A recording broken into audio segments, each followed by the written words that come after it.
মদিনাওয়ালা নবী বলেন, এই হানজালা, আগামী কাল তোমার বিবাহ হবে, তুমি যুদ্ধ করা লাগবে না, তুমি বিবাহ করবা, বিবাহ করে তোমার বিবির সঙ্গে আনন্দময় সময় পার করবা। এ হানজালা, আগামীকাল তোমাকে যুদ্ধের ময়দানে যাওয়া লাগবে না, লাগবে না। আমি নবী নিষেধ করলাম, আমি নবীর আদেশ তোমাকে পালন করাই লাগবে, তুমি যুদ্ধের ময়দানে কালকে যেতে পারবা না। হযরতে হানজালা নবীর আদেশ পালন করার জন্য যুদ্ধের ময়দানে যান নাই। যুদ্ধের দামামা যখন শুরু হয়ে গেল, হানজালা রাদিয়াল্লাহু তাআলা আনহুর উপর গোসল ফরজ হয়ে গেলেন। গোসল করার জন্য বিবিরে যাইয়া জানায়া দেয়, ও বিবি আমার, লুঙ্গি দাও, লুঙ্গি দেও, গামছা দেও, গোসল ফরজ, ফরজ গোসল আদায় করার জন্য। গামছা এবং লুঙ্গি নিয়ে যখন গোসলখানার মধ্যে গোসল করার জন্য চলে গেলেন, হানজালা রাদিয়াল্লাহু তাআলা আনহু কানের মধ্যে হঠাৎ করে আওয়াজ চলে আসলেন, কদ কুতিলা মুহাম্মদ, মুহাম্মদ সাল্লাল্লাহু আলাইহি সাল্লাম দুনিয়াতে আর নাই, আমার নবী নাই। মদিনাওয়ালা নবীকে বেঈমানেরা উহুদের ময়দানে শহীদ করে দিয়েছেন। এই আওয়াজটা যখন হযরতে হানজালার কানের মধ্যে চলে আসলেন, হানজালা রাদিয়াল্লাহু তাআলা আনহু দৌড়ায়া ঘরের মধ্যে চলে গেলেন। ও বিবি আমার, লুঙ্গি এবং গামছা রেখে দাও, আমার কাছে তরবারিটা ধরায়া দেও। এ বিবি, তরবারি দাও, যুদ্ধের ময়দানে যাওয়া লাগবে। ওই ইহুদিরা আমার নবীকে হত্যা করে নাকি দুনিয়া থেকে বিদায় করে দিয়েছেন। হে বিবি, আমার দেরি করা যাবে না। যেই বেঈমানেরা আমার নবীকে উহুদের ময়দানে শহীদ করে দিয়েছেন, এই কাফেরদেরকে আমি আজকে গলা কুচু কাটা করে বাড়ির মধ্যে ফিরব। হে বিবি, আমার বিদায় দাও। বিবাহ করলাম গতকালকেই, আজকে তোমার চেহারাটা ভালো করে বিন্দু পরিমাণ দেখতে পারি নাই। তুমি কেমন হবা? আল্লাহ তাআলা যদি আমাকে গাজী বানায় বাড়ির মধ্যে পাঠায় দেয়, তাহলে আবার তোমার চেহারাটা দেখার সৌভাগ্য হবে। আর যদি আমি শহীদ হয়ে যাই, আল্লাহ তাআলা হাসরের ময়দানে তোমাকে আমাকে যেন এক কাদের দাঁড় করায়া জান্নাতের ফয়সালা করে দেয়। হযরতে হানজালার বিবি বলেন, ও স্বামী আমার, আপনি যুদ্ধের ময়দানে যাবেন, আমার পক্ষ থেকে বিন্দু পরিমাণে কোনো বাধা নাই। ও স্বামী আমার, আপনি যুদ্ধের ময়দানে যাবেন, যুদ্ধ করবেন, নবীর জন্য ভালো কথা। তবে আপনার উপরে গোসল ফরজ হয়ে গেল, ফরজ গোসল পালন করে আপনি যুদ্ধের ময়দানে চলে যাবেন। হানজালা ডেকে ডেকে বলে, ও বিবি আমার, তোমার মনের মধ্যে কি বিন্দু পরিমাণে আমার নবীর জন্য মায়া নাই? আমার নবীর মায়া কি নাই? যেই বেঈমানেরা আমার নবীকে দুনিয়া থেকে বিদায় করে দিয়েছে, বলো না আমি কার জন্য দুনিয়াতে গোসল করব? হে বিবি, তরবারি দাও, দেরি করার সময় আমার হাতের মধ্যে নাই। হানজালা রাদিয়াল্লাহু তাআলা এক পর্যায়ে তরবারি নিয়ে যুদ্ধের ময়দানে চলে গেলেন। যুদ্ধের ময়দানে যাইয়া বেঈমানদের গলা গলা কুচু কাটা করতে লাগলেন, বেঈমানদেরকে জাহান্নামী বানাইতে লাগলেন। এক পর্যায়ে হযরতে হানজালা রাদিয়াল্লাহু তাআলা আনহুর উপরে বেঈমানেরা যখন চাপায় পড়লেন, হানজালা রাদিয়াল্লাহু তাআলা আনহু নিজেও শহীদ হয়ে গেলেন। হযরতে হানজালা শহীদ। মদিনাওয়ালা নবী তাকায় দেখেন, যুদ্ধের ময়দান যখন যুদ্ধ শেষ হয়ে গেলেন, এবার আমার নবী বলেন, ও সাহাবা আজমাইন, যাও যাও, উহুদের ময়দানটাকে তন্ন তন্ন করে খুঁজে দেখো, আমার কোন কোন সাহাবী উহুদের ময়দানে আমি নবীর জন্য যুদ্ধ করে শহীদ হয়ে গেল। যাও যাও, এই সমস্ত সাহাবায়ে কেরামদেরকে আমি নবীর সামনে হাজির করে দাও। আমি নিজে তাদের চেহারাটা দেখে তাদেরকে আজকে বিনা গোসলে দাফন করে দিব। এই রায় যখন মদিনাওয়ালা নবী দিয়া দিলেন, উহুদের ময়দানে এক প্রান্ত থেকে একজন মহিলা কান্না করে করে দৌড়ায় এসে হাজির হয়ে গেলেন। ও পয়গম্বর, আপনি সমস্ত সাহাবায়ে কেরামদেরকে বিনা গোসলে দাফন করবেন। আমি হানজালার বিবির পক্ষ থেকে বিন্দু পরিমাণে কোনো বাধা নাই, আমার কোনো বিন্দু পরিমাণে কোনো আফসোস নাই। তবে আমার আফসোস হলো, আমার স্বামী হানজালা রাদিয়াল্লাহু তাআলা উহুদের ময়দানে আপনার জন্য যুদ্ধ করে শহীদ হয়ে গেলেন। ও নবী আমার, আপনি হানজালাকে একটু গোসল করায়া দাফনের ব্যবস্থা করবেন। হানজালার বিবির কথা শুনে মদিনাওয়ালা নবী সাহাবায়ে কেরামদেরকে জানা দিলেন, ও সাহাবায়ে কেরাম, আমার হানজালার লাশ আমার সামনে একটু দেখাও না, আমার হানজালাকে আমি নবীর সামনে একটু নিয়ে আসো। হযরতে সাহাবায়ে কেরাম হানজালার লাশটা খুঁজতে লাগলেন। উহুদের ময়দানে পুরাটা তন্ন তন্ন করে খুঁজলেন, কিন্তু হানজালার লাশ কোথাও পাওয়া যায় না। নবীর কানের মধ্যে যখন চলে আসলেন, হানজালার লাশ উহুদের ময়দানে কোথাও খুঁজে পাওয়া যায় নাই। মদিনাওয়ালা নবী বড় পেরেশান হয়ে গেলেন। নবী আমার জমিনের মধ্যে বসে গেলেন। আল্লাহ তাআলা বলেন, জিবরাইল, আমার নবীকে যাইয়া সান্ত্বনার বাণী শোনায়া দাও। যেই হানজালার জন্য নবী আমার বড় পেরেশান হয়ে গেলেন, ওই হানজালার গোসল আল্লাহ তাআলা দুনিয়ার কোনো পানির মাধ্যমে করাবেন না। যেই হানজালা বিবির মহাব্বত ছেড়ে, দুনিয়ার মহাব্বত ছেড়ে ইসলামের ঝান্ডাটাকে উঁচু করার জন্য, ইসলামের মর্যাদা উঁচু করার জন্য, মদিনাওয়ালা নবীকে সম্মান প্রদর্শন করার জন্য, আমার যেই সাহাবী, আমার যেই বান্দাটা ইসলামের ঝান্ডা উঁচু করার জন্য শহীদ হতে পারে, নিজের জীবনটাকে বিসর্জন দিতে পারে। বুরুহু মাজবুরুহু আই সাইয়্যিদ আলম, মাদুরুহু মাজবুরুহু আই সাইয়্যিদ আলম, दीदार दिखाते नहीं आवाज सुना दो, दीदार दिखाते नहीं आवाज सुना दो। मैं सूरत यूसुफ को नहीं चाहने वाला, मैं सूरत यूसुफ को नहीं चाहने वाला, मैं कैस की मानंद नहीं आशिक लैला, मैं कैस की मानंद नहीं आशिक लैला, मैं आशिक मौला हूँ मेरा इश्क दीवाना, मैं आशिक मौला हूँ मेरा इश्क दीवाना। ई जुमला जहाँ जिसकी तजल्ली से उजाला, ई जुमला जहाँ जिसके तजल्ली से उजाला। अल्हम्दुलिल्लाह। नहायत काबिल एहतराम उपस्थित সম্মানিত মুসল্লিয়ানে কারাম, আল্লাহ পাকের আশিকিন, জাকিরিন, শাকিরিন, মুহিব্বিন, মুরব্বিয়ান, আওয়াম, কলিজার টুকরা আমার সমবয়সী যুবক বন্ধুগণ, স্নেহের ছোট ভাই, পর্দার আড়ালে অবস্থানরত সম্মানিত মা ও বোনেরা, সৃষ্টির মহান স্রষ্টা দয়াময় রব্বুল আলামিনের দরবারে সর্বপ্রথম কালিমাতুশ শুকরিয়া জ্ঞাপন করছি যে মহান মালিক ফিতনা ফাসাদের সময়ে সমস্ত প্রকার ফিতনা ফাসাদ থেকে মুক্ত রেখে জান্নাতের বাগানে, বেহেশতের বাগানে আশা ও বসার তৌফিকটুকু দান করেছেন। এজন্য কালিমাতুশ শুকরিয়া আদায় করি, সকলেই বলি আলহামদুলিল্লাহ। খুতবাতে একখানা আয়াত কারিমা তেলাওয়াত করেছি। আয়াতকে সামনে রেখে দুটি কথা বলার ইরাদা করেছি, ওমা তৌফিকি ইল্লা বিল্লাহ। আজকে আমরা মসজিদে বসতে পেরে খুশি না বেজার? কতটুকু খুশি? অনেক খুশি। রাসূলুল্লাহ সাল্লাল্লাহু আলাইহি ওয়াসাল্লাম বলেন,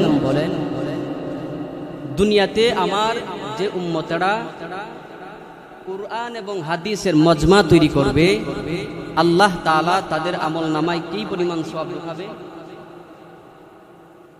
রাসূলুল্লাহ সাল্লাল্লাহু আলাইহি সাল্লাম বলেন, 60 বছর নফল নামাজ পড়নেওয়ালা ব্যক্তির যেই পরিমাণ সওয়াব, কুরআন এবং হাদিসের মজমার মধ্যে বসনেওয়ালা ব্যক্তির আমলনামায় ওই পরিমাণ সওয়াব। এজন্য আমরা এখানে বসতে পেরে খুশি না বেজার? যতক্ষণ কথা বলবো, কথা বলার মাঝখানে মাঝে মাঝে ফাঁকে ফাঁকে বলবেন সুবহানাল্লাহ, আলহামদুলিল্লাহ। যেখানে নাউজুবিল্লাহ বলার প্রয়োজন, ওইখানে নাউজুবিল্লাহ বলবেন। বলার দরকার আছে না নাই?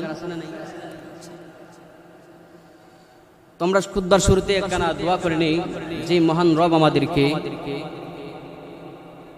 এই ফিতনা ফাসাদের সময়ে সমস্ত প্রকার ঝামেলা থেকে মুক্ত রেখে আল্লাহ তাআলার ঘর জান্নাতের বাগানে মসজিদের মধ্যে একটি জান্নাতের পরিবেশ তৈরি করার তৌফিক দিয়েছেন। এজন্য আমরা দিল থেকে সকলে আবারও বলি আলহামদুলিল্লাহ। কৃতজ্ঞতা আদায় করার দরকার এই মহল্লাবাসীর এবং মসজিদের সম্মানিত ইমাম সাহেবের, যিনি আজকে এই মজমা তৈরি করতে পেরেছেন।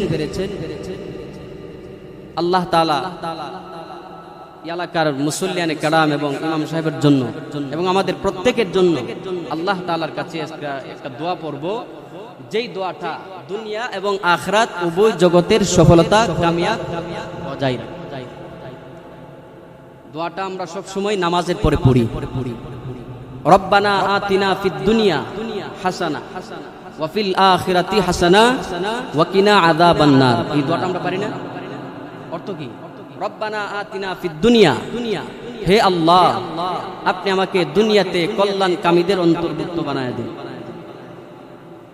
ওয়া ফিল আখিরাতি হাসানা, এবং আমাকে আখিরাতের লাইনেও কল্যাণকামীদের অন্তর্ভুক্ত বানায় দিন। ওয়া কিনা আযাবান নার, সব শেষে একদিন মৃত্যুবরণ করা লাগবে। মৃত্যুর পরে আমাদেরকে আসন নাসন কায়ের পরে আল্লাহ তাআলা আমাদেরকে হয়তো জান্নাত না হয় জাহান্নাম, ফয়সালা দুইটার একটা হবে। এজন্য আল্লাহ তাআলার কাছে দুনিয়াতে তাকতেই দোয়া করা, ওয়া কিনা আযাবান নার, হে আল্লাহ আপনি আমাদেরকে জাহান্নামের আগুন থেকে বাঁচায় দিন। এই যে একটা দোয়া, এই দোয়াটার মধ্যে দুনিয়ার সফলতা আছে, পরকালের সফলতা আছে এবং চিরস্থায়ী যে ঠিকানা, ওই ঠিকানার শান্তির কামনার জন্য দোয়া আছে।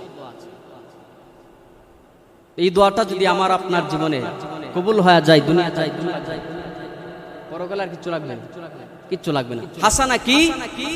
রাসূল বলেন হাসানা বলা হয় দুনিয়াতে আপনার জন্য যাহা কিছু কল্যাণ, আপনার যাহা কিছু চলতে ফিরতে প্রয়োজন দরকার, সবগুলাকে মুফাসসিরিনে কেরাম হাসানা শব্দের মধ্যে ঢুকায় দিয়েছে। অর্থাৎ হে আল্লাহ আপনি আমাকে দুনিয়াতে চলার জন্য, দুনিয়াতে থাকার জন্য, সুস্থতার জন্য, আমার হায়াতে জিন্দেগি পর্যন্ত শান্তির জন্য আমার যাহা কিছু প্রয়োজন আপনি আমাকে দান করুন, এবং আখিরাতে আমাকে পরিপূর্ণ জান্নাতের নিয়ামতের মধ্যে রাখিয়েন, আমার জান্নাতটাকে বড় বানায়া দেন। মুফাসসিরিনে কেরাম হাসানার অনেক ব্যাখ্যা করেছেন। তন্মধ্য থেকে সহজ কথায় আমরা যা বুঝি, আখিরাতে যত কল্যাণ হতে পারে এই হাসানার মধ্যে সমস্ত কল্যাণ নিহিত আছে। তো আল্লাহ তাআলা আমাদেরকে উভয় জগতে কামিয়াবি এবং সফলতার জিন্দেগি দান করুন। সকলে বলি আমিন। কুল ইন কুনতুম তুহিব্বুনাল্লাহ, কুল ইন কুনতুম তুহিব্বুনাল্লাহ ফাত্তাবিউনি, ফাত্তাবিউনি ইউহিব্বুকুমুল্লাহ ওয়া ইয়াগফির লাকুম যুনুবাকুম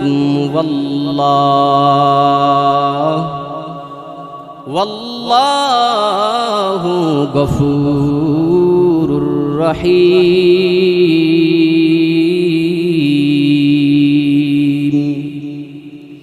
আল্লাহ তাআলা জানায় দেয়, হে মুহাম্মদ সাল্লাল্লাহু আলাইহি ওয়াসাল্লাম আপনি আপনার উম্মতদেরকে ভালো করে জানায় দেন, কুল ইন কুনতুম তুহিব্বুনাল্লাহ, হে নবী আপনার উম্মতদেরকে ভালো করে জানায় দেন, তারা যদি আল্লাহ তাআলার ভালোবাসা পেতে চায়, আল্লাহ তাআলার ভালোবাসা যদি অর্জন করতে চায়, অথবা আল্লাহ তাআলার ভালোবাসা যদি তারা পেতে চায়, আপনি আপনার উম্মতদেরকে জানায় দেন তারা যেন আপনি রাসূলের ইত্তেবা করে চলে, আপনি রাসূলকে ফলো করে করে করে চলতে পারে। যদি আপনি রাসূলকে ফলো করে করে চলতে পারে তাহলে দুইটা লাভ হওয়া যাবে। এক নম্বর লাভ, আল্লাহ তাআলা বলেন ইউহিব্বুকুমুল্লাহ, আমি আল্লাহ তাদেরকে ভালোবাসবো। আল্লাহ তাআলা বলেন, হে মুহাম্মদ আপনি আপনার উম্মতদেরকে জানায় দেন যদি তারা আমি আল্লাহ তাআলার ভালোবাসা পেতে চাই, একটা কাজ করা লাগবে। কি কাজ করতে হবে? আল্লাহ তাআলা আয়াতের মাধ্যমে জানায় দিলেন, ফাত্তাবিউনি, হে নবী আপনি তাদেরকে জানায় দেন তারা যেন আপনি রাসূলের ইত্তেবা করে চলে। রাসূলুল্লাহর ইত্তেবা কি? মদিনাওয়ালা নবী হাদিস শরীফের মধ্যে জানায় দিলেন, আমি এবং আবার সাহাবাই কেরাম যেই মতের উপরে চলেছেন, যেই পথের উপরে চলেছেন, এই পথের উপরে মতের উপরে যদি চলতে পারো তাহলে তোমরা সুন্নতের উপরে চলতে পারবা, আমার মতদর্শের উপর চলতে পারবা। যারা আমার মতদর্শের উপরে চলবে, যারা আমি রাসূলকে ইত্তেবা করে করে দুনিয়াতে চলতে পারবে, আল্লাহ তাআলা জানায় দেয় ইউহিব্বুকুমুল্লাহ, আমি আল্লাহ তাদেরকেই ভালোবাসবো। হে নবী আপনি জানায় দেন তাদেরকে ভালোবাসা লাগবে না, আমি আল্লাহ তাদেরকেই ভালোবাসবো। আল্লাহকে আমাদের ভালোবাসার কোনো দরকার নাই, বরং আল্লাহ আমাদেরকে ভালোবাসবে। কখন বাসবে? মদিনাওয়ালা নবী জানায় দিলেন, যখন আমার সুন্নতের ইত্তেবা করতে পারবা, যখন আমি রাসূলের পদঙ্কের অনুসরণ করে করে দুনিয়াতে চলতে পারবা। 7 বছর জিন্দেগি আমি রাসূলের কথা মতো জীবনটাকে যদি বান্দা সাজাইতে পারো, মদিনাওয়ালা নবী বলেন, কানা মাই ফিল জান্নাহ, আমি নবীর সঙ্গে তোমরা জান্নাতে থাকবা। সাহাবাই কেরাম কি পরিমাণ রাসূলুল্লাহকে ফলো করে করে চললেন। মদিনাওয়ালা নবী আমার মসজিদে নববীর মধ্যে বয়ান করে করে করে জানায়া দিলেন, ও আমার সাহাবাই কেরাম, তোমরা আমার সামনে উপস্থিত যারা আছো দিলের কানটা দিয়ে শুনে নাও, যারা আমি নবীকে অনুসরণ করে করে চলতে পারবা, যারা আমি রাসূলকে ফলো করে করে চলতে পারবা, তোমাদের জন্য সুসংবাদের খবরটা শুনে নাও। কি সেই সুসংবাদ? মদিনাওয়ালা নবী বলেন, আমার সাথে যারা মুহাব্বতের কালেকশনটা লাগায় চলতে পারবে, আমি নবীর সঙ্গে যারা সুন্নতের আদর্শ মেনে মেনে যারা দুনিয়াতে চলতে পারবে, আমি নবীর সঙ্গে তারা জান্নাতে থাকবে। ইমামুল আউয়ালিন আল আখিরিন, বহরে সদকা রাহমাতাল লিল আলামিন, সাইয়্যিদুল কাউনাইন খাতমুল মুরসালিন, আখিরা মাদবুদ ফখরুল আউয়ালিন, শুধু জুদাস রাহমাতাল লিল আলামিন, মসজিদে ও শুধু হামারো এ জমিন। কেমন দামি নবী আমরা পেয়ে গেলাম, এমন একজন নবী পেয়ে গেলাম, সুপারিশ ছাড়া বিনা সুপারিশ এমন দামি একজন নবী পেয়ে গেলাম, যেই নবীর উম্মত হওয়ার জন্য আল্লাহ তাআলার কাছে শত শত নবীরা পর্যন্ত আবদার জানাইলেন। আদম আলাইহিস সালাতু ওয়াস সালাম আবুল বাশার, পৃথিবীর প্রথম নবী, প্রথম মানব। আদম আলাইহিস সালাতু ওয়াস সালামের সন্তান যারা, হযরত ঈসা আলাইহিস সালাতু ওয়াস সালাম আল্লাহ তাআলার কাছে ডাইরেক্ট দোয়া করে করে জানায়া দিলেন, ও দয়ার মালিক, আপনি আমাকে নবী না বানাইয়া মুহাম্মাদের উম্মত যদি বানায় দুনিয়াতে প্রেরণ করতেন, আমার মতো বড় ভাগ্যবান কেউ নাই, আমাকে মুহাম্মাদের উম্মত বানায় দুনিয়াতে প্রেরণ করেন। আল্লাহ তাআলা মদিনাওয়ালা হযরত ঈসা আলাইহিস সালাতু ওয়াস সালামের দোয়াটা কবুল করে নিলেন, রহমাতাল লিল আলামিনের উম্মত বানাইয়া ঈসা নবীকে দুনিয়াতে প্রেরণ করবেন। ঈসা নবী আল্লাহর কাছে চলে গেলেন, আবার যখন দুনিয়াতে আসবেন, কিয়ামতের আগে যখন দুনিয়াতে আসবেন, নবী হিসাবে আসবেন না, তখন উম্মত হিসাবে দুনিয়াতে পদার্পণ করবেন। এমনই ভাবে অসংখ্য নবী আল্লাহ তাআলার কাছে দোয়া করে করে জানায়া দিলেন, ও দয়ার মালিক, আপনি আমাকে মুহাম্মাদের উম্মত হিসাবে দুনিয়াতে প্রেরণ করে দেন, কারণ মুহাম্মদ সাল্লাল্লাহু আলাইহি ওয়াসাল্লাম এমন একজন দামি পয়গম্বর, যে দামি পয়গম্বরের জন্য আল্লাহ আসমান বানাইলেন। আল্লাহ তাআলা এই মুহাম্মদকে উদ্দেশ্য করে করে জমিনটাকে সৃষ্টি করলেন। এই যে চাঁদ দেখতে পাও, আল্লাহ তাআলা মুহাম্মদুর রাসূলুল্লাহর অনুসরণ করে মুহাম্মদের জন্যই তো চাঁদ সৃষ্টি করলেন। আল্লাহ তাআলা সূর্যটা মুহাম্মদ নবীর উসিলা করেই তো সৃষ্টি করলেন। দুনিয়াতে যা কিছু দেখো আল্লাহ তাআলা সব বানাইছেন, আল্লাহ সব বানাইছেন আমাদের নবীর জন্য। আল্লাহ তাআলা আমাদের নবীর উসিলায় দুনিয়ার মধ্যে সব কিছু সৃষ্টি করলেন। উরফুলিয়া গ্রাম আমরা এমনিতেই পাই নাই, আমার নবীর উসিলায় আমরা পেয়ে গেলাম। উরখুলিয়াবাসী ধন্য হয়ে গেল, মদিনাওয়ালা নবীকে পেয়ে উরখুলিয়াবাসী ধন্য হয়ে গেল। কারণ এই এলাকার অধিকাংশ মানুষ নবী প্রেমিক মানুষ, আছে না নাই? মদিনাওয়ালা নবী জানায় দেন উম্মতের দল, যারা আমি নবীকে ফলো করে করে চলবে, দুনিয়াতে আল্লাহ তাআলা সবার উপরে প্রায়োরিটি দান করলেন। সম্মানের ক্ষেত্রে আমার নবীর, আমার উম্মতের মর্যাদা সবার উপরে। যেমন আল্লাহ তাআলা আদম আলাইহিস সালাতু ওয়াস সালাম থেকে ঈসা পয়গম্বর পর্যন্ত দুনিয়াতে যত নবী রাসূল প্রেরণ করলেন, সমস্ত রাসূলদের মধ্যে, সমস্ত নবীর উম্মতের মধ্যে আল্লাহ তাআলা মুহাম্মদ নবীর উম্মতের মর্যাদা বাড়ায় দিয়েছেন। এই নবীর উম্মত হওয়ার পরে খুশি নেবে, যেই নবীর উম্মত হওয়ার জন্য নবীরা পর্যন্ত আবদার করে যে আল্লাহ মুহাম্মদ নবী উম্মত বানাও। তো এই নবীর উম্মত হতে পেরেছি।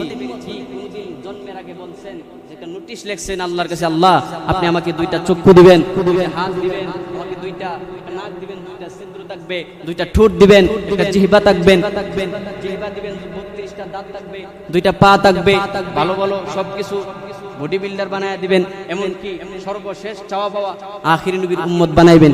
এই ধরনের আবদার চলছে। করছেন কেউ? আমি তো করি নাই, আপনারা করছেন? তো এই ধরনের নোটিশ আবদার ছাড়াই যে মালিক আমাদেরকে এই নবীর উম্মত বানাইছেন, আবার বলি আলহামদুলিল্লাহ। এজন্য সাহাবায়ে কেরামকে রাসূলুল্লাহ সাল্লাল্লাহু আলাইহি ওয়াসাল্লাম বলেন, মসজিদে নববীর মধ্যে বসা সাহাবায়ে আজমাইন বললেন, হে আমার সাহাবায়ে কেরাম, তোমরা আমাকে বলো কে কি পরিমাণ আমি রাসূলকে মহব্বত। সুবহানাল্লাহ বলে। রাসূল যখন বললেন, সাহাবায়ে আজমাইনের মধ্যে ছোট্ট একজন সাহাবী, বয়স মাত্র 11 থেকে 13, এর মধ্যে সীমাবদ্ধ, এই ছোট্ট সাহাবী দাঁড়ায় বলেন, ইয়া রাসূলুল্লাহ, আমি আপনার জন্য জান জীবন এমনকি আমার মা বাবাকে শহীদ করতে পারি। আপনি যদি বলেন আমার বাবাকে হত্যা করার জন্য, আমি এই মুহূর্তে দ্বারা আমার বাবাকে হত্যা করব।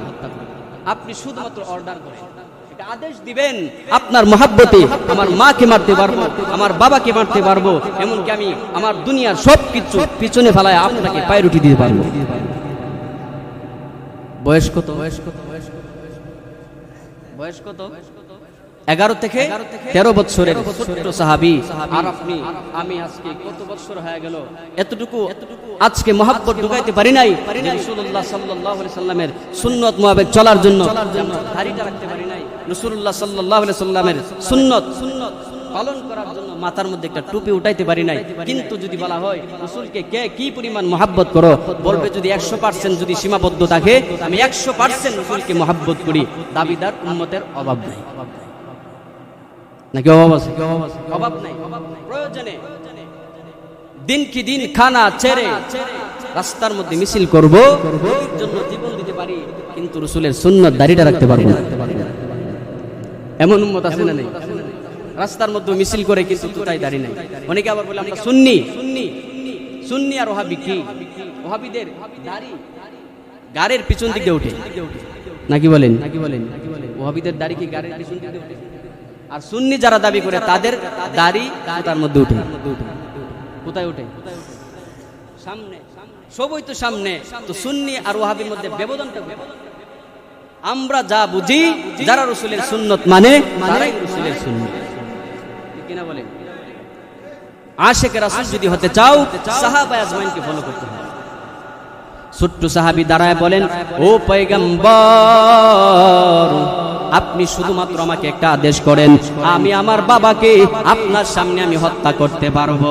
এবার মদিনাওয়ালা নবী ছোট্ট সাহাবীকে বলেন, এ সাহাবী দাঁড়ায় যাও, এই মুহূর্তে খঞ্জরের মাধ্যমে তুমি তোমার বাবার কল্লাটা আলাদা করে দাও।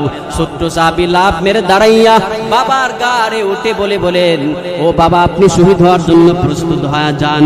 মদিনাওয়ালা নবী বলেন, এই ছোট্ট সাহাবী এমন তেজ নিয়ে বাবার কাঁধের মধ্যে দাঁড়ায় গেলেন, আমি যদি আদেশ থেকে নিষেধ না করি তাহলে বাবার গলার মধ্যে ছুরি চালাইতে দেরি করবে না। ছোট্ট সাহাবী ছুরি চালানোর জন্য প্রস্তুত, এবার ছুরি চালায় দিবে। মদিনাওয়ালা নবী বলেন, ও আমার সাহাবী, বসে যাও, তোমাকে বাবার হত্যাকারী বানানোর জন্য আমি দুনিয়াতে নবী হিসাবে আসি নাই। ও সাহাবী শুনো, যেই সাহাবী আমি নবীর আদেশ মানার জন্য বাবার গলার মধ্যে ছুরি ধরতে পারে, ওই সাহাবীর মহব্বত, ওই সাহাবীর ভালোবাসা আমি নবীর প্রতি বিন্দু পরিমাণে কম হতে পারে না। সাহাবী যাও, হাসরের ময়দানে আমি নবীর সঙ্গে তোমার হাসর হয়ে যাবে। শুধু এতটুকু ভালোবাসা না, মদিনাওয়ালা নবীর ভালোবাসা প্রমাণ করার জন্য সাহাবা আজমাইন বিভিন্নভাবে প্রমাণ করে দিলেন। উহুদের যুদ্ধ যখন দামামা শুরু হয়ে গেল, মদিনাওয়ালা নবী বলেন, হে সাহাবাই কেরাম, আল্লাহ তাআলার হুকুম পালনার্থে আজকে উহুদের ময়দানে যাওয়া লাগবে, যুদ্ধ করার জন্য বেঈমানদের মোকাবেলা করা লাগবে। কোন কোন সাহাবী আছো আমি নবীর সঙ্গে যাইয়া যুদ্ধ করবা? সাহাবা আজমাইন মসজিদের মধ্যে দাঁড়ায় গেলেন। ও পয়গম্বর, আপনি যদি আদেশ করেন একটানা 7 দিন যুদ্ধ করার জন্য আমি প্রস্তুত আছি। আপনি যদি অর্ডার করেন আমি আমার বাবা কিনে মা কিনে যুদ্ধ করার জন্য আমি প্রস্তুত আছি। ও পয়গম্বর, আপনি আদেশ করেন কখন যুদ্ধের ময়দানে যাওয়া লাগবে। সাহাবাই কারামের আবেগ দেখে মদিনাওয়ালা নবী গুটি কয়েকজন সাহাবীকে পারমিশন দিলেন। মদিনাওয়ালা নবী বলেন, তুমি উহুদের ময়দানে আগামীকাল যুদ্ধের মধ্যে শামিল থাকবা।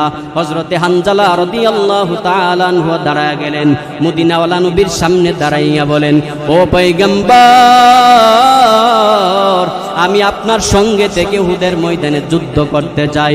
মদিনাওয়ালা নবী বলেন, এ হানজালা, আগামীকাল তোমার বিবাহ হবে, তুমি যুদ্ধ করা লাগবে না, তুমি বিবাহ করবা, বিবাহ করে তোমার বিবির সঙ্গে আনন্দময় সময় পার করবা। এ হানজালা, আগামীকাল তোমাকে যুদ্ধের ময়দানে যাওয়া লাগবে না। আমি নবী নিষেধ করলাম, আমি নবীর আদেশ তোমাকে পালন করাই লাগবে, তুমি যুদ্ধের ময়দানে কালকে যেতে পারবা না। হযরতে হানজালা নবীর আদেশ পালন করার জন্য যুদ্ধের ময়দানে যান নাই। যুদ্ধের দামামা যখন শুরু হয়ে গেল, হানজালা রাদিয়াল্লাহু তাআলা আনহুর উপর গোসল ফরজ হয়ে গেলেন। গোসল করার জন্য বিবিরে যাইয়া জানায়া দেয়, ও বিবি আমার, লুঙ্গি দেও, গামছা দেও, গোসল ফরজ গোসল আদায় করার জন্য।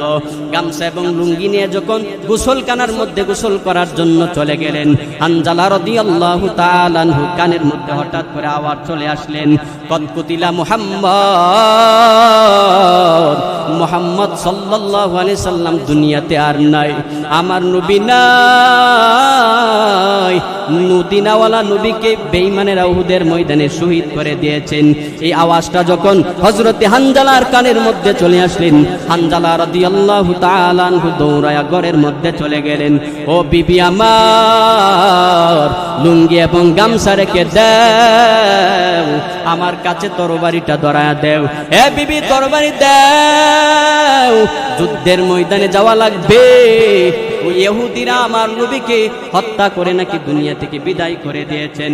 হে বিবি, আমার দেরি করা যাবে না। যেই বেঈমানেরা আমার নবীকে উহুদের ময়দানে শহীদ করে দিয়েছেন, এই কাফেরদেরকে আমি আজকে গলা কুচু কাটা করে বাড়ির মধ্যে ফিরব। হে বিবি, আমার বিদায় দাও। বিবাহ করলাম গতকালকেই, আজকে তোমার চেহারাটা ভালো করে বিন্দু পরিমাণ দেখতে পারি নাই। তুমি কেমন হবা? আল্লাহ তাআলা যদি আমাকে গাজী বানায় বাড়ির মধ্যে পাঠায় দেয়, তাহলে আবার তোমার চেহারাটা দেখার সৌভাগ্য হবে।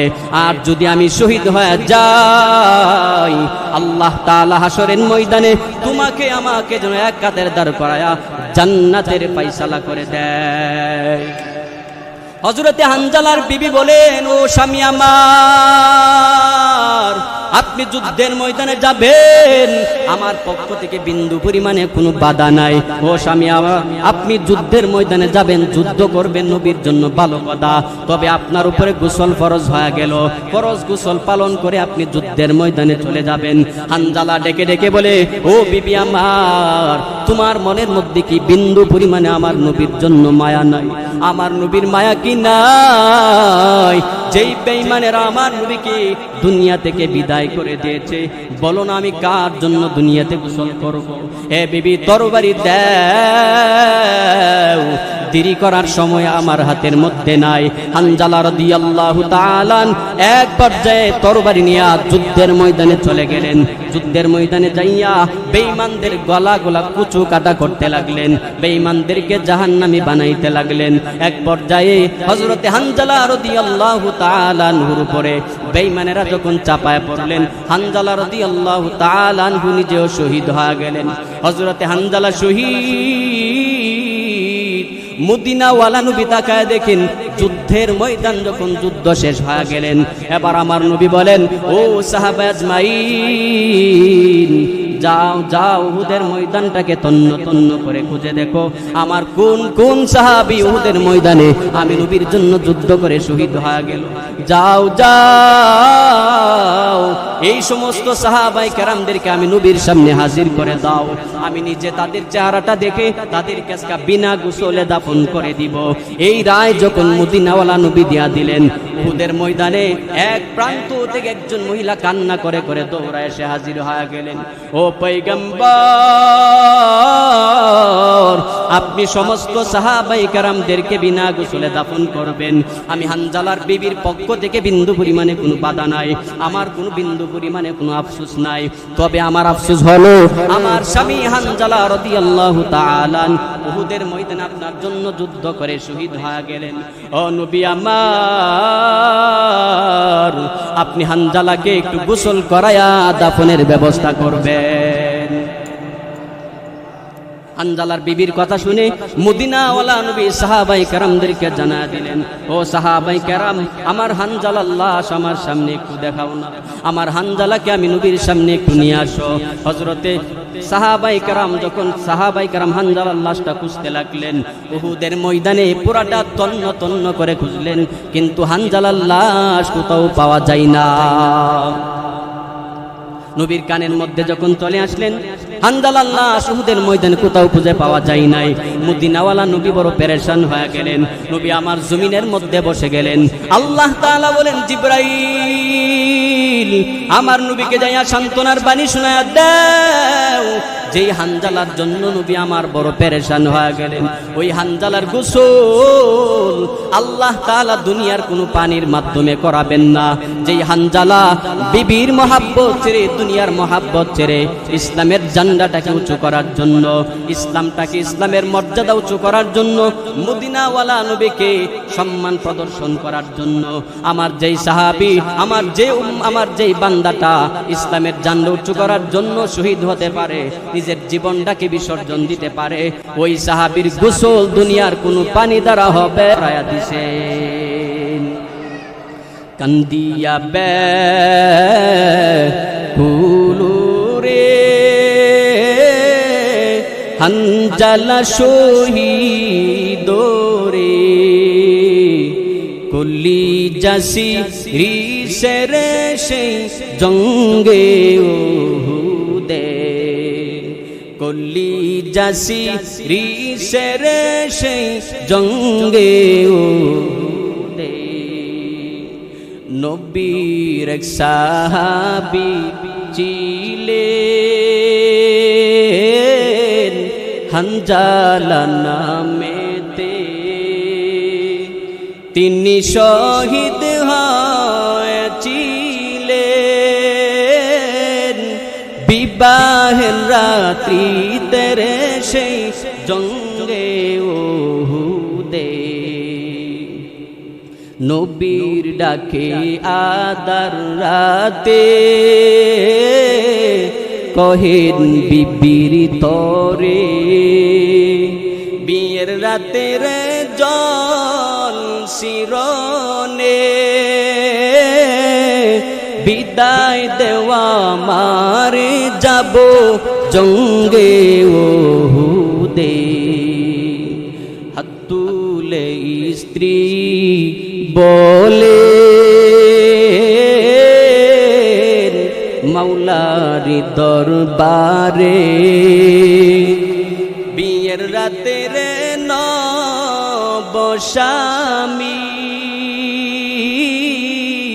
সপিলাম তোমার সেই জঙ্গে উহুদে।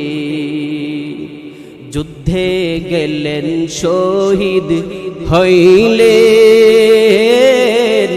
নাপাক হালাতে নবী জেনে সাহাবাদের বলেন গোসল দিতে রে সেই জঙ্গে ওহুদে উম্মি গাইবি আওয়াজ নবীজি পাহিলেন শুনিতে হানজালার গোসল হয়েছে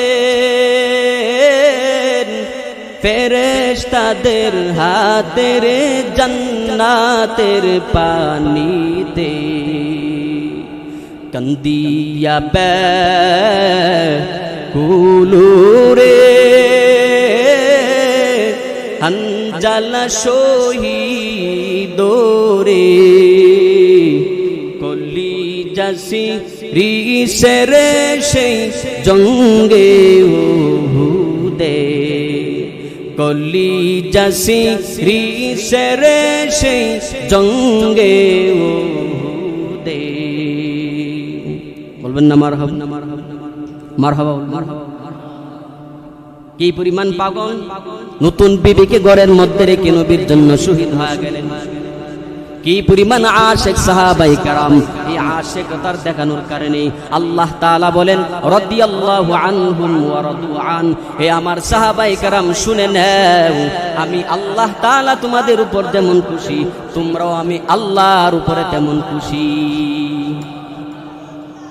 সাহাবায়ে কেরাম আল্লাহ তাআলার উপর খুশি হয়ে গেলেন আল্লাহ তাআলা তেমন খুশি হয়ে গেলেন আল্লাহ যখন খুশি হয়ে গেলেন আবু বকর ফিল জান্নাহ ওমর ফিল জান্নাহ উসমান ফিল জান্নাহ আলী ফিল জান্নাহ আব্দুর রহমান ফিল জান্নাহ একজন সাহাবীর নাম ধরে ধরে বললেন অমুক জান্নাতি অমুক জান্নাতি তুমুক জান্নাতি অমুক জান্নাতি ওই কথাটা তখনই বলতে পারে যখন আমার মালিক পরিপূর্ণ সন্তুষ্ট থাকে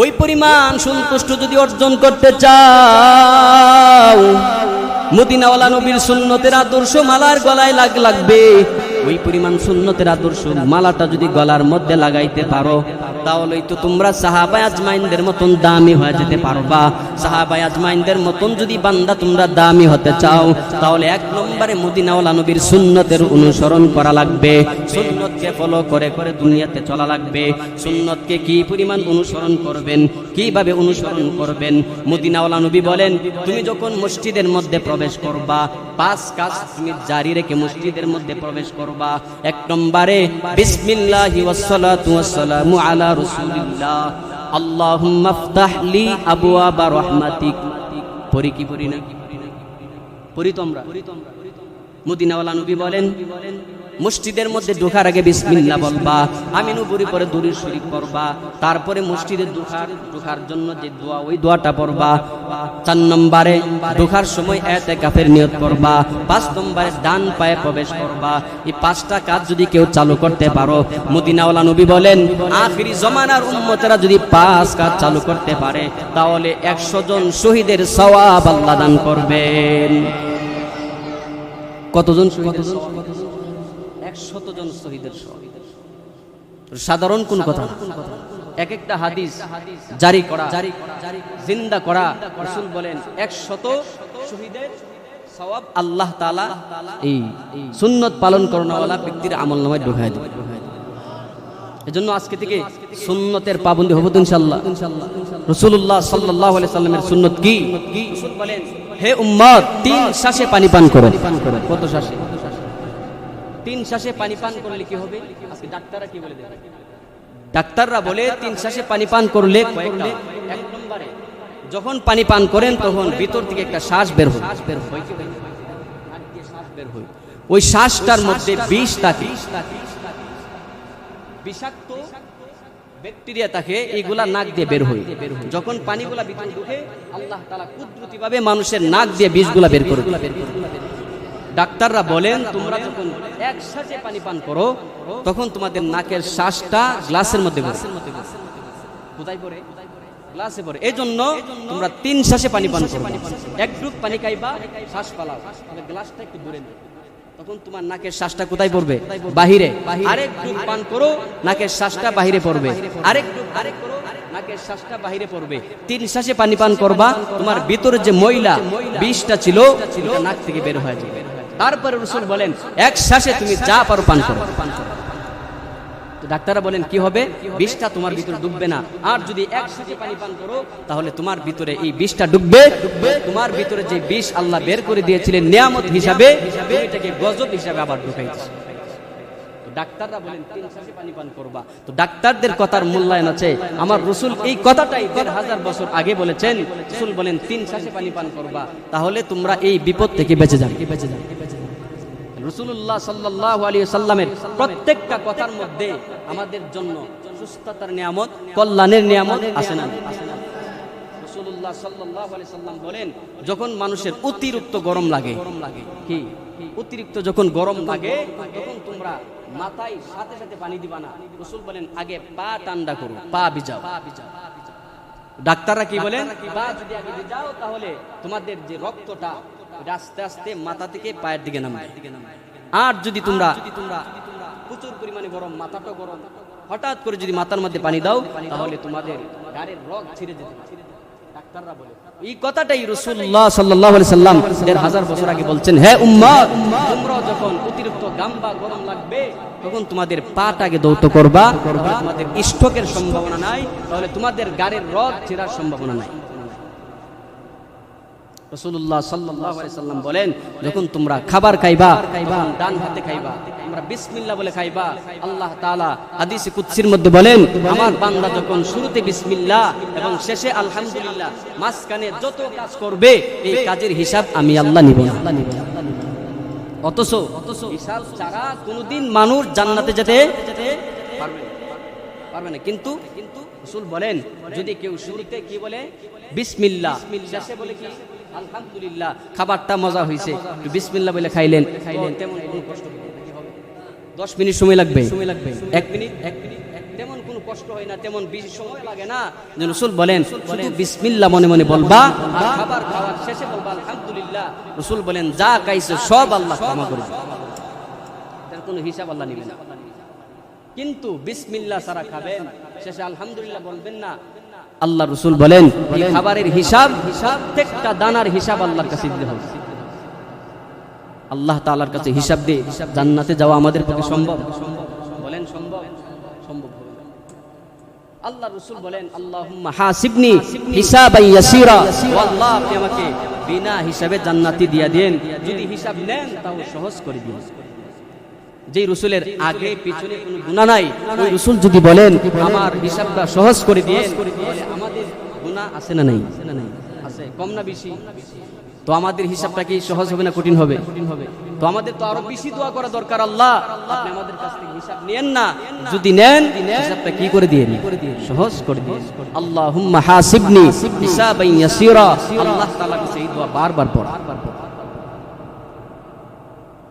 রাসূলুল্লাহ সাল্লাল্লাহু আলাইহি সাল্লাম বলেন আমার প্রত্যেকটা সুন্নতের মধ্যে মুমিনের জন্য শিফা আছে। সুবহানাল্লাহ বলেন। প্রত্যেকটা সুন্নতের মধ্যে আমার উম্মতের জন্য শিফা আছে। রাসূল সাল্লাল্লাহু আলাইহি সাল্লামের আরেকটা সুন্নাত হলো আল্লাহ রাসূল বলেন যখন আমার উম্মত ঘুমাবে তখন ঘুম থেকে উঠে তোমরা সর্বপ্রথম ব্রাশ করবা না, দাঁত মাজবা না। কি করবা? রাসূল বলেন হাতে কবজি পর্যন্ত দৌত করো, দৌত করার পরে তারপর তোমরা ব্রাশ করো অথবা দাঁত মাজো। তাহলে কি হবে? রাসূল বলেন ঘুমের মধ্যে মানুষের হাত কোথায় যায়, কোন বিষাক্ত লাগছে কি লাগে নাই, এটা মানুষে জানে না, টের পায় না। মানুষের হাত কোথায় যায় না যায়, কোথায় কি লাগছে না লাগছে মানুষ জানে না। এই জন্য রাসূল বলেন তোমরা ঘুম থেকে উঠে সর্বপ্রথম হাত ধৌত করবা, তারপর এটা রাসূলুল্লাহর সুন্নাত। রাসূল বলেন এই কাজটা যদি করো কোশ্চিন কালো তোমাদেরকে ব্যাকটেরিয়া আক্রান্ত করবে না। রাসূলের প্রত্যেকটা সুন্নতের মধ্যে আমাদের জন্য উপকার আছে না নাই? এজন্য আজকে থেকে নিয়ত করব যে সুন্নতের দ্বারে কাছেও যাব না। কি করবেন?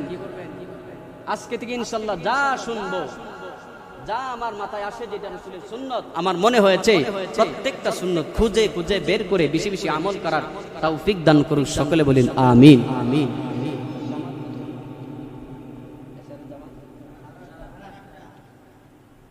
তো আল্লাহ তাআলা এই রাসূলকে দুনিয়াতে পাঠাইছেন আমাদের জন্য। কেন পাঠাইছেন জানেন? ওমা আরসালনাকা ইল্লা রাহমাতাল লিল আলামিন, গোটা জগৎবাসীর জন্য আমার রাসূলকে আল্লাহ তাআলা রহমত বানায় পাঠাইছেন। রাসূল যেদিকে যাবে মাখলুকের জন্য রহমত হবে। রাসূলুল্লাহ সাল্লাল্লাহু আলাইহি ওয়াসাল্লাম দাওয়াত দিয়ে রাসূলুল্লাহ রাস্তা দিয়ে হাঁটতেছেন, হঠাৎ করে একটা হরিণী ইহুদি বেঁধে রাখছেন। আল্লাহ রাসূল সাল্লাল্লাহু আলাইহি সাল্লাম শুনতে পাইলেন যে হরিণী মানুষের ভাষার মতো হরিণী রাসূলকে ডাকেন, ইয়া রাসূলুল্লাহ এদিকে আসেন। রাসূল বলেন যে এইরকম ভাষা তো আমি কখনো শুনি নাই। রাসূল তাকায় দেখে যে একটা হরিণ রাসূলকে মানুষের ভাষায় ডাকতেছে। যে হরিণী কি মানুষের ভাষায় রাসূলকে ডাকতে পারে? এই বিশ্বাস আছে? আল্লাহ যদি শক্তি দেয় পারে কিনা? এমনিতে তো হরিণী মানুষের ভাষায় কথা বলতে পারে না, কিন্তু আল্লাহ তাআলা যদি শক্তি দান করেন তাহলে হরিণীও মানুষের ভাষায় কথা বলতে পারে। হরিণী যখন মানুষের ভাষায় ডাকলেন, মুহাম্মদ সাল্লাল্লাহু আলাইহি ওয়াসাল্লাম হরিণীর কাছে যাওয়ার পরে হরিণী বলেন, ইয়া রাসূলুল্লাহ, আমার ছোট্ট দুইটা বাচ্চা রেখে আমি এই দিক দিয়ে আসছিলাম খাবার সন্ধানের জন্য, আমাকে ইহুদি আটকায় রাখছে। আমার দুধের বাচ্চাগুলা চটপট করতেছে, অনেক কষ্ট হচ্ছে। ইয়া রাসূলুল্লাহ, আপনি একটু জামিনদার হয়ে আমাকে একটু চারার ব্যবস্থা করেন, আমি আমার বাচ্চাগুলার দুগ্ধপান করা আবার চলে যাব। রাসূল সাল্লাল্লাহু আলাইহি সাল্লাম ইহুদিকে বলেন, এই ইহুদি, হরিণটিকে ছেড়ে দাও। ছেড়ে দিলে কি হবে? বলে হরিণী তার বাচ্চাগুলারে দুগ্ধপান করায়া আবার তোমার কাছে চলে আসবে। ইহুদি বলেন, এতদিন শুনতাম মুহাম্মদ মিথ্যা কথা বলে, এখন দেখি মুহাম্মদের মাথাও নষ্ট হয়ে গেছে। নাউযুবিল্লাহ। কারণ হরিণী চলে যাওয়ার পরে আবার ফিরে আসবে, এটা কোনো পাগল ছাড়া কেউ বলতে পারে না। নাউযুবিল্লাহ বলেন। তখন মুহাম্মদ সাল্লাল্লাহু আলাইহি সাল্লাম বলেন যে তোমার হাতে যে ছুরিটা, ওই ছুরিটা দিয়ে তুমি যে হরিণীটাকে জবাই করতেছিলে, হরিণী যদি না আসে তাহলে তুমি আমাকে জবাই করো। তখন ইহুদি বলেন, রাসূলকে মারার জন্য কত ফন্দি আঁটলাম, কত চেষ্টা করলাম, আজকে নিজেই যেহেতু জালে ধরা দিয়েছে আর এই সুযোগ হাতছাড়া করা যাবে না। তো আজকে রাসূলকে হত্যা করার জন্য এই কাজটাই যথেষ্ট। তো এবার রাসূলকে হত্যা করবে এই নিয়তে হরিণী তার বাচ্চার কাছে গিয়ে দুগ্ধপান করে আবার চলে আসলেন। অবাক যে মুহাম্মদ যা বলছে তাই হয়ে গেল। মুহাম্মদ বলছে হরিণটিকে ছাড়ার জন্য, ও যাবে বাচ্চাদেরকে দুগ্ধপান করা আবার চলে আসবে, কিন্তু হরিণী গেল ঠিকই, কিন্তু আসার সময় তার বাচ্চা দুইটাকে সঙ্গে নিয়ে আসে। হরিণীর বাচ্চাগুলার জবান আল্লাহ খুলে দিলেন। হরিণীর বাচ্চা দুইটা বলে, ইয়া রাসূলুল্লাহ, আমরা দুগ্ধপান করি নাই। কেন জানেননি? যখন শুনলাম আপনাকে আপনার গলার উপর ইহুদি ছুরি চালাবে, এই কথা যখন শুনতে পাইলাম দুগ্ধপান করতে পারি নাই। আমরা এই কথা শোনার পরে দেরি করি নাই, জলদি চলে আসছি যেন আপনার কোনো ক্ষতি না হয়। তো দেখেন যে হরিণীটা রাসূলুল্লাহ সাল্লাল্লাহু আলাইহি সাল্লামের কথা মতো চলে আসছেন, ওই হরিণীটা যদি রাসূলুল্লাহর কথা মতো চলতে পারে, আমি আর আপনি কি রাসূলুল্লাহর কথা মতো চললে উপকার হবে কি হবে? ইহুদি বলেন, তিনটা বাচ্চা নিয়ে যেই হরিণীটা চলে আসলো, ওই হরিণীগুলাকে আমি আর আটকাবো না, ছেড়ে দিব, এবং কি আমাকে কালিমা পড়ে মুসলমান বানায় দেন। ইহুদি কালিমা পড়ে সাথে সাথে মুসলমান। আবার দেখেন, রাসূল সাল্লাল্লাহু আলাইহি সাল্লাম যদি এই রাস্তা দিয়ে না আসতেন আর হরিণীটার যদি জবাই করে ফেলতেন, তাহলে বাচ্চা দুইটা ইতিম হয়ে যায়। এজন্য আল্লাহ তাআলা বলেন, ওয়ামা আরসালনাকা ইল্লা রাহমাতাল লিল আলামিন। আল্লাহ তাআলা মুহাম্মদ সাল্লাল্লাহু আলাইহি সাল্লামকে গোটা জগৎবাসীর জন্য রহমত স্বরূপ প্রেরণ করেছেন। আমার জন্য আপনার নবী, আমার নবী রহমত। আপনাদের জন্য আমার নবী রহমত, গাছ গাছালির জন্য আমার নবী রহমত। আল্লাহ তাআলা এই দামি নবীর উম্মত বানাইছেন, দামি মর্যাদা দান করছেন। মর্যাদা তখন টিকে থাকবে যখন রাসূলুল্লাহর সুন্নতের উপরে পাবন্দী হচ্ছেন। রাসূলুল্লাহর সুন্নতের উপরে পাবন্দী হওয়ার দরকার আছে না নেই? রাসূলুল্লাহ সাল্লাল্লাহু আলাইহি ওয়াসাল্লাম বলেন, হে উম্মতেরা, তোমরা যখন খাবার খাইবা, কি বলে খাইবা? বিসমিল্লাহ বলে খাইবা। আর শেষে কি বলবা? আলহামদুলিল্লাহ। রাসূলুল্লাহ সাল্লাল্লাহু আলাইহি সাল্লাম বলেন, তোমরা সমান জায়গায় বসে তোমরা খাবার খাইবা। কোথায় বসে? সমান জায়গায় বসে খাবার খাইবা। রাসূল বলেন, দাঁড়ায় পানি পান করবা না। কেন? দাঁড়ায় যদি পানি পান করো তাহলে কিডনিতে সমস্যা হওয়ার সম্ভাবনা আছে। কোথায়? কিডনিতে। ডাক্তাররা বলেন যে দাঁড়ায় পানি পান করলে কিডনির মধ্যে সমস্যা হওয়ার সম্ভাবনা আছে। এই কথাটা ডাক্তার বলে, তখন আমরা 500 টাকা ভিজিট দিয়া এই কথাটা মানি। কিন্তু রাসূলুল্লাহ সাল্লাল্লাহু আলাইহি সাল্লাম 1500 বছর আগে ফ্রি বলে দিয়েছেন, এই কথাটা আমরা মানতে রাজি। ডাক্তার বলবে তো মানবো, রাসূল বলবে তো মানবো। আমাদের অবস্থাটা এমন হয়ে গেল। রাসূলুল্লাহ সাল্লাল্লাহু আলাইহি ওয়াসাল্লাম বলেন, আমার যে উম্মতেরা মসজিদের মধ্যে 5 কাজ পালন করে প্রবেশ করবে, প্রবেশ করার পরে যে উম্মত নামাজের অপেক্ষা করে বসে থাকবে। যেমন আমাদের সামনে আসতেছে কোন নামাজ? এশার নামাজ। তো এশার নামাজ যে সামনে আসতেছে, এশার নামাজ যে সামনে আসতেছে, এশার নামাজ যে অপেক্ষাটা করতেছি, বসে আছি, এই অপেক্ষাটা, এই বসে থাকাটা রাসূল বলেন যতক্ষণ বসে থাকবে, ফরজ নামাজ আদায় করলে যেই পরিমাণ সওয়াব, যতক্ষণ বসে থাকবে আল্লাহ তাআলা আমলনামায় ওই পরিমাণ সওয়াব দিবেন। এখানে এশার নামাজের অপেক্ষায় বসে আছি, আল্লাহ তাআলা আমাদের আমলনামায় এশার নামাজ পড়লে যেই সওয়াব, ওই সওয়াব আল্লাহ তাআলা দান করতেছেন। রাসূলুল্লাহ সাল্লাল্লাহু আলাইহি সাল্লাম বলেন, মসজিদে ঢুকবা তো ইতিকাফের নিয়তে ঢুকবা। কিসের নিয়তে? ইতিকাফের নিয়ত করবা যে মসজিদে ঢোকার পরে দুনিয়াবি কোনো কথা বলা যাবে না, দুনিয়াবি কোনো কথা বলা যাবে না। তো আমরা যদি দুনিয়াবি কথা বলি, রাসূলুল্লাহ সাল্লাল্লাহু আলাইহি সাল্লাম বলেন যে ফেরেশতারা আমাদের জন্য বদদুয়া করে। তো আমরা মসজিদে আসি আল্লাহকে সন্তুষ্ট করার জন্য। আমরা যদি ফেরেশতাদের বদদুয়া নিয়ে মসজিদ থেকে বের হই, আমাদের লাভ হবে না, ক্ষতি হবে না। জন্য আমরা যতক্ষণ থাকবো তাসবিহাত তাহলিলাত পড়ার চেষ্টা করব ইনশাআল্লাহ। বলনেওয়ালা শ্রবণ করনেওয়ালা সব ভাইকে আল্লাহ তাআলা রাসূলুল্লাহর মুহাব্বত নিয়ে চলার তৌফিক দান করুন। সকলে বলি আমিন। মা আলাইনা ইল্লাল বালাগ। আসসালামু আলাইকুম ওয়া রাহমাতুল্লাহ। অনেক দিন পরে আসছি।